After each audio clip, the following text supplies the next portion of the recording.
Hi guys, welcome to day 8 of 30 days digital marketing series. இன்றைக்கி நம்ம என்ன பார்க்க போகிறோம்னா, what is drip marketing. Drip மார்க்கெட்டிங்கிறது ஒன்றுமே இல்லை. நீங்கள் உங்கள் கஸ்டமர்ஸ்க்கு அப்பப்போ கொஞ்சம் கொஞ்சமாக ஃபாலோ பண்ணுறது தான் ட்ரிப் மார்க்கெட்டிங். அந்த பேர்லேயே இருக்குது இல்லையா? ஸோ எப்படி நீங்கள் ஃபாலோ பண்ணுவீங்க? இப்போ எக்ஸாம்பிள் நீங்கள் ஒரு இ-காமர்ஸ் வெப்சைட் வச்சுருக்கீங்க. உங்கள் கஸ்டமர் வந்து உள்ள ஆர்டர் ப்ளேஸ் பண்ணிட்டாரு அப்படின்னா அவருக்கு ஒரு இமெயில் போகும். வெறும் ஆட் டு கார்ட் பட்டன் வரைக்கும் வந்துட்டார், பட் அதுக்கப்புறம் எதுவும் பண்ணலைன்னா அவருக்கு ஒரு இமெயில் போகும் கஸ்டமைஸ்டாக. அது மட்டும் இல்லாமல் ஆர்டர் ப்ளேஸ் பண்ணவங்களுக்கு ஒரு இமெயில் போகும், ஆர்டர் ஃபெயில் ஆனவங்களுக்கு ஒரு இமெயில் போகும்.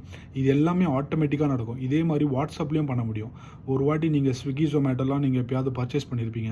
ஸோ பர்ச்சேஸ் பண்ணதுக்கப்புறம் ஒரு வாட்டி தான் நீங்கள் வாங்கியிருப்பீங்க. பட் உங்களுடைய இமெயிலில் ரெகுலராக இமெயில்ஸ் வந்துக்கிட்டே இருக்கும்.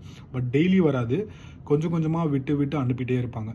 ஸோ இமெயிலாக இருக்கட்டும், வாட்ஸ்அப்பாக இருக்கட்டும், வேறு எந்த மெசேஜ் மூலியமாகவும் இருக்கட்டும், அப்பப்போ அனுப்புறது தான் trip marketing. So share it with someone who May need it.